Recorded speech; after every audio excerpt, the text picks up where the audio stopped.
Welcome back to English SpekNest, the place where we sit down, we slow down, and we talk about the things that actually change your life in real, everyday English. I'm Olivia. And I'm Ethan.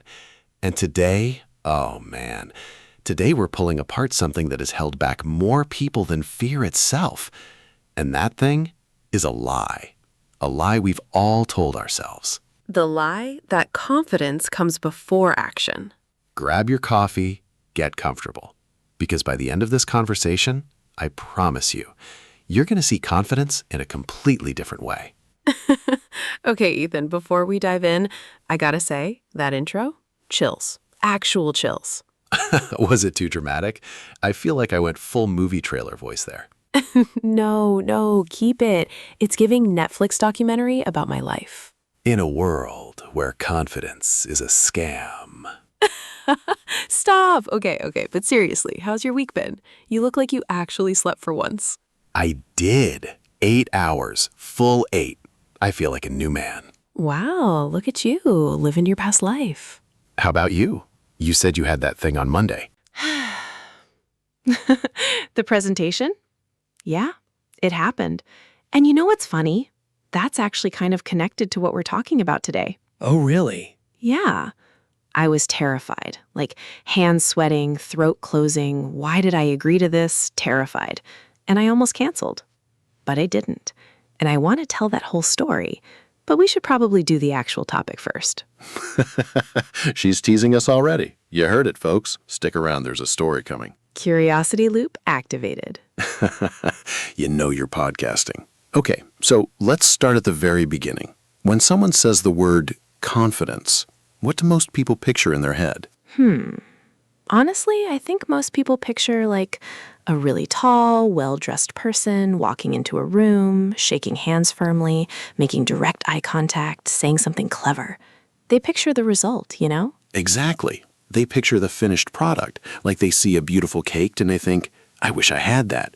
But they never think about the flour, the eggs, the burned first attempt, the recipe that flopped 3 times. Ethan and his cooking metaphors. Listen, I stand by the cake metaphor. But it's true, right? Confidence looks like a personality trait from the outside, like some people are just born with it. And that's the biggest misunderstanding in the world. Because confidence is not a personality. It's not a gift. It's not something you're born with. So what is it? Confidence is evidence. That's it. Confidence is the quiet, deep feeling that comes from having proof. Proof that you've done hard things before, that you can trust yourself, that when you say you're going to do something, you actually do it. Ooh, that's good. Evidence. Not motivation, not vibes. Evidence. Evidence. Your brain literally needs receipts. Show me the receipts, brain. Exactly. Your brain doesn't care about your affirmations if there's no proof to back it up. Okay, so let's talk about that misunderstanding for a second, because I feel like this is where most people get completely stuck. They think confidence is something they have to find first, like it's hiding in a drawer somewhere. Yes, and they wait. That's the tragedy. They wait for it. I'll start the business when I feel confident. I'll ask her out when I feel confident. I'll post the video when I feel confident. And that day never comes. It never comes because they've got the order wrong. They think it's feel confident, take action. But it's actually take action, build evidence, feel confident. Yes, the arrow points the other way. Confidence is the result, not the starting point. You know what this reminds me of? People who want to get in shape, but they say, I'll start when I have more energy. Oh my God, yes. But you get energy from working out. That's the whole point. You don't wait to feel like an athlete before you go to the gym. You go to the gym and slowly you become someone who feels like an athlete. Same exact principle. Confidence works like a muscle, and muscles don't grow from thinking about the gym. Trust me, I've tried. Okay, but Ethan, I gotta ask, what about affirmations? Because there's this whole industry telling people, just look in the mirror every morning and say, I am confident, I am powerful, I am unstoppable. Yeah. And listen, I'm not going to trash affirmations completely. I think they can be part of the process. But by themselves? By themselves? By themselves, they're kind of like putting a fresh coat of paint on a house that has no foundation. Oh, that's a good line. Thank you. But it's true, right? You can say, I am confident 100 times, but if your brain has zero evidence to back that up, it doesn't believe you. It's like your brain is a really tough courtroom judge, and every time you say, I'm confident, the judge goes, okay, prove it. Where's the evidence? And if you have none, case dismissed. Case dismissed. I love that. But if you've built up little wins, you did the scary thing, you had the hard conversation, you kept the promise to yourself, suddenly the judge is like, okay, I believe you. And that's when affirmations actually start working, because now they're not lies, they're just true statements.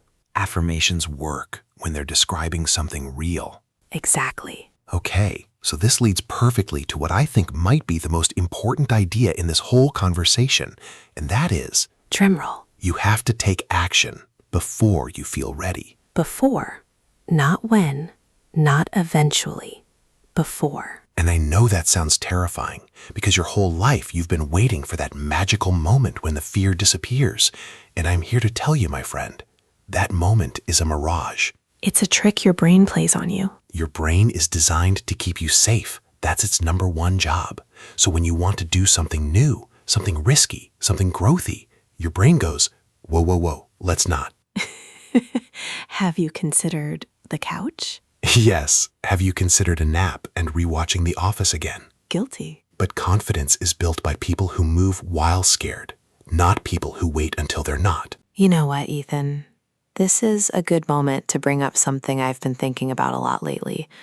Self-trust. Yeah? Because I really believe self-trust is the foundation of confidence. And you build self-trust the same way you build trust with any other person, by keeping your promises. Oh, that's deep. Say more. Think about it. If you had a friend who said, I'll meet you at 8, and they showed up at 10, every single time, would you trust them? Not for a second. Right. So now, why do we do that to ourselves? We say, I'm going to wake up early tomorrow. We don't. I'm going to start writing my book. We don't. I'm going to finally go to the gym Monday. We don't. And then we wonder why we don't trust ourselves. Wow. That hit me. Every small promise you break to yourself is a tiny withdrawal from your self-trust account.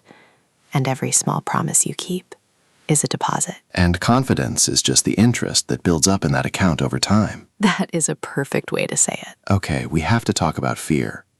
Because I feel like people treat fear like it's a bug in the system, like something is broken when they feel afraid. Yeah, they're like, why am I scared? Something must be wrong with me. But fear is not a bug. Fear is a feature. Oh, tell me more. Fear is your body's way of saying, hey, this matters. That's literally it. If it didn't matter, you wouldn't be scared. You're not scared to microwave a burrito, right? Depends on the burrito. Fair, but you get my point. Fear shows up when the stakes are high, when something counts. So instead of thinking, I'm scared, so I shouldn't do this, we should flip it to, I'm scared, so this must matter to me. yes, fear is a compass, not a stop sign. That's beautiful. Fear is a compass, not a stop sign. So, Ethan, if fear is a compass and confidence is evidence, what role does motivation play in all this? Because people love to chase motivation. Oh man, motivation is the most overrated thing on the internet. Oof, hot take. No, but seriously, motivation is like the sugar rush of the self-improvement world.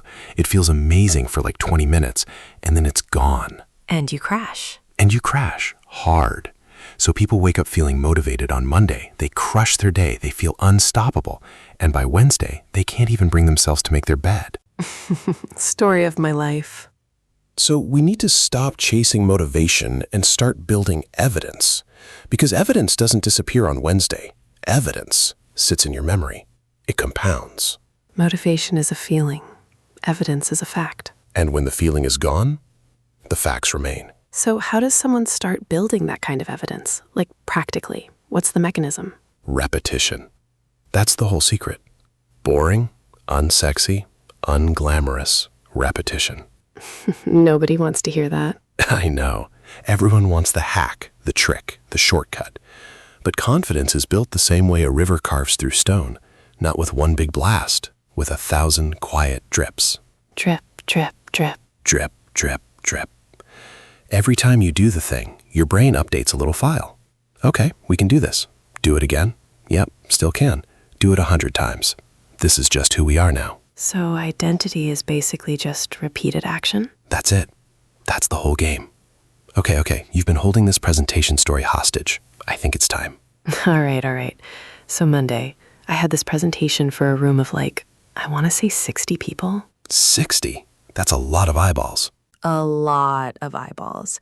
And I'm not like a natural public speaker. I get nervous, my voice shakes, I forget words that I've known since kindergarten. What's that thing, the round thing? Wheel?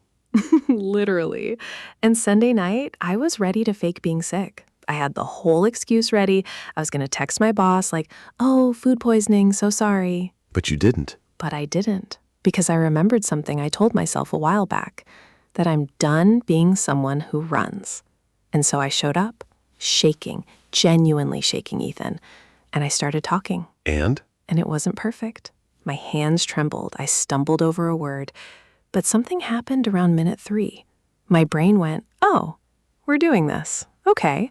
And I found this pocket of calm. And I finished. And people came up to me afterward and said, that was really great. Wow. And here's the thing. The confidence didn't come before I walked on stage. It came while I was on stage. It came from doing the very thing I was afraid to do. That's it. That's the whole lesson right there. Confidence doesn't wait in the wings. It shows up mid-scene. Hey, real quick, if this conversation is landing for you, if it's making you nod your head or think about something in your own life, do us a huge favor. Hit that subscribe button and turn on notifications for English SpekNest. We drop new episodes like this one every week. Real conversations in natural American English about the stuff that actually matters. Life, mindset, growth, and becoming your best self. And honestly, subscribing is free. It takes 2 seconds, and it lets us keep making these episodes for you. So we appreciate you. Now, let's get back into it. So Ethan, when you were building confidence in your own life, because I know you've been on this journey too, did you ever track anything, physically? Oh, absolutely. Total game changer. I started keeping this little notebook, ugly little brown notebook. And at the end of every day, I'd write down 3 small wins. Like what? Like dumb stuff at first. I made the phone call I was avoiding. I went for a walk. I said no to something I didn't want to do. Small stuff. So basically, receipts. Evidence. Evidence. And here's what's wild. After 2 months of that, I flipped back to the beginning of the notebook, and I read all this stuff I'd done. And I remember thinking, oh, I'm not the same person anymore. Because your brain finally had the proof. Exactly. Confidence isn't a feeling you chase.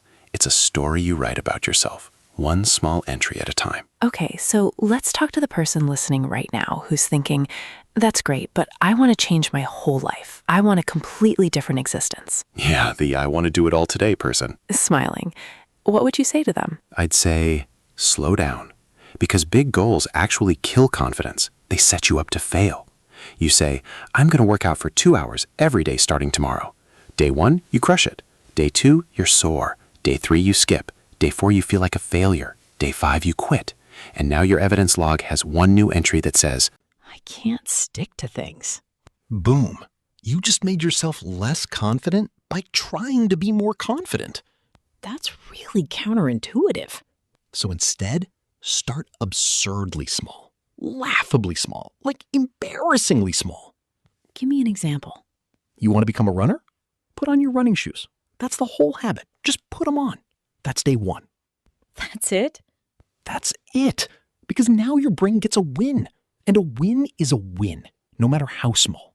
Your brain doesn't measure the size. It just checks the box. Interesting. So consistency beats intensity. Every single time. You know what this makes me think of? A snowball. Ooh, snowball metaphor. Let's go. You start with this tiny snowball. Nothing scary about it. You can hold it in your palm. But you start rolling it down the hill, and slowly it picks up snow, and more snow, and more snow.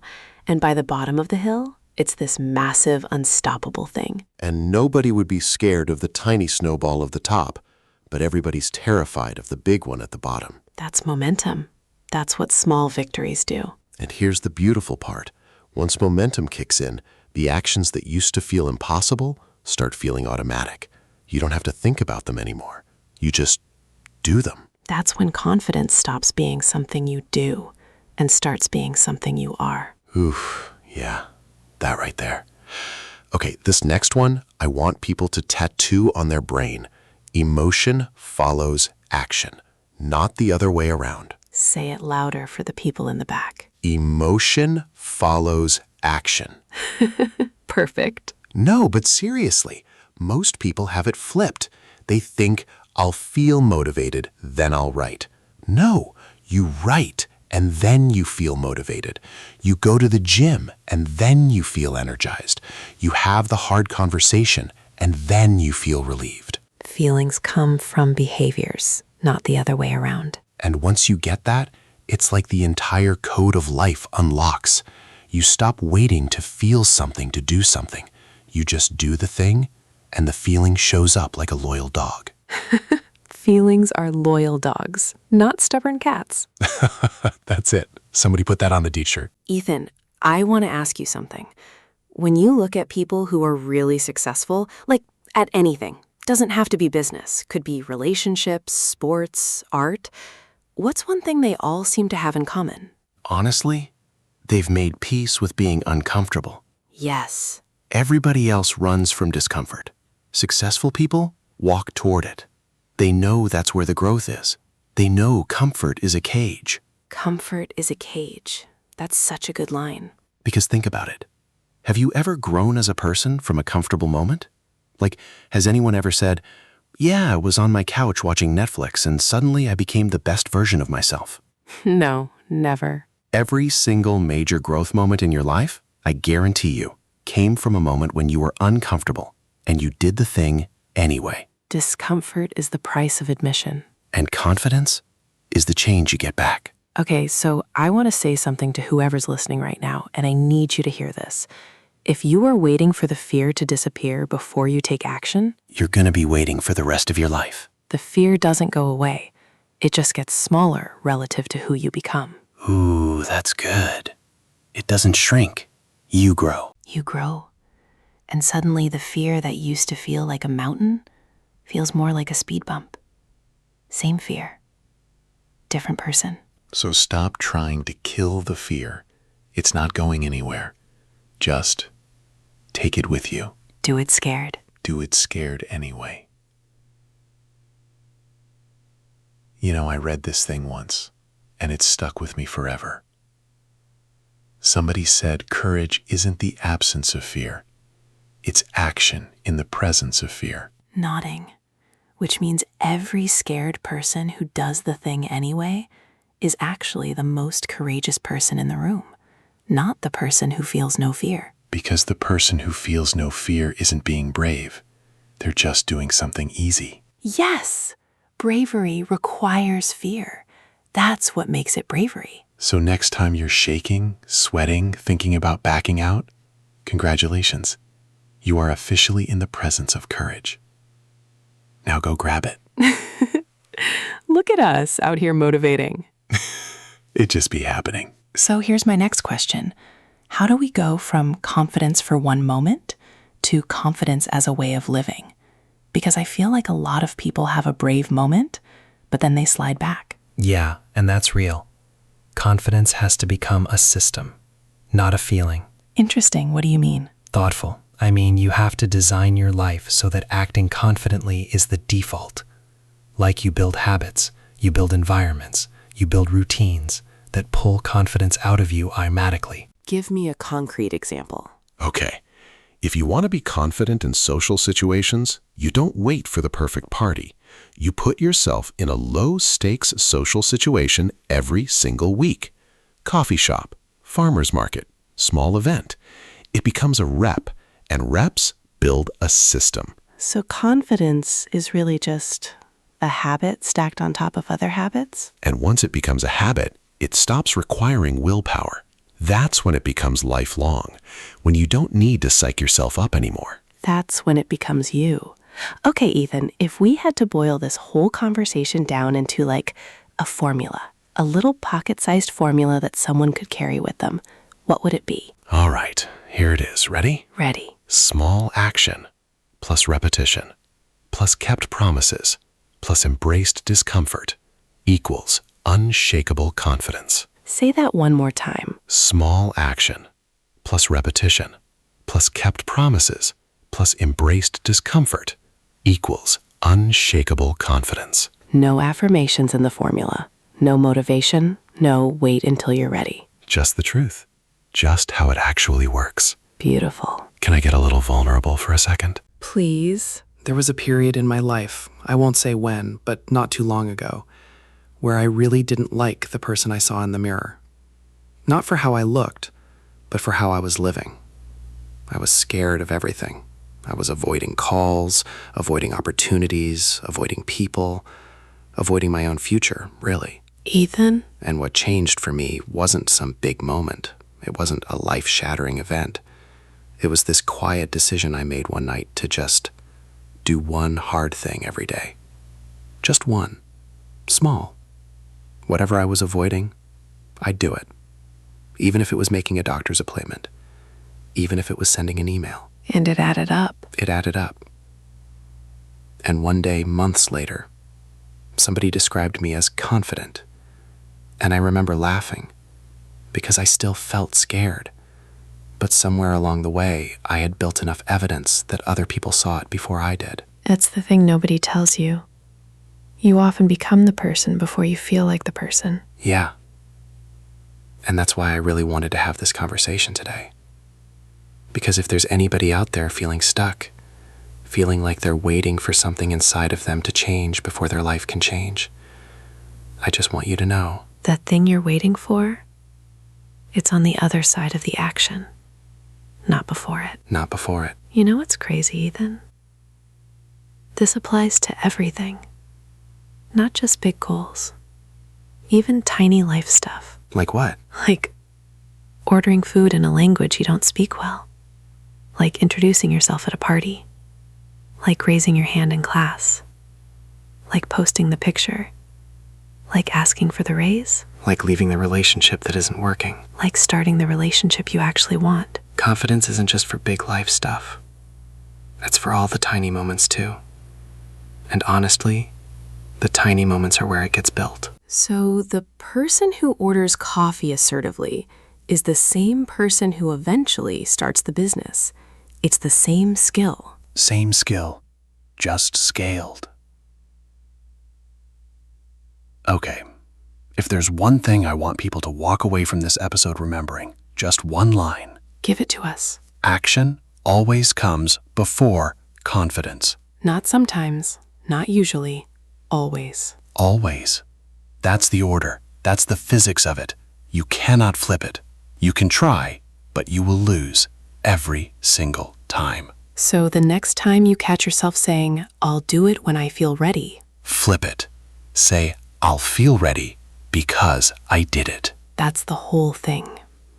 So to whoever's listening right now, I want you to think about the one thing you've been putting off, the one thing you keep saying you'll do when you feel confident enough. Maybe it's the message you haven't sent, or the project you haven't started, or the no you haven't said, or the yes you're afraid to give. Gentle. Whatever it is, I want you to know that the confident version of you is not somewhere in the future waiting to be discovered. That version of you is on the other side of the action you're avoiding. So you don't find them. You become them. And you become them by doing the very thing you're afraid to do. So take a breath. Feel the fear. Notice it. Thank it even for showing you that this matters. And then take one small step. One tiny action. Not the whole staircase. Just the next step. Because that step is going to become evidence. And that evidence is going to become confidence. And that confidence is going to become a life you actually recognize as yours. Stop waiting to feel confident. Confidence is not going to knock on your door. You have to go outside and meet it. And I promise you, when you do, you'll one you waited so long. Guys, thank you so much for hanging out with us today. Genuinely, it means the world that you spent this time with us. We really hope this conversation gave you something.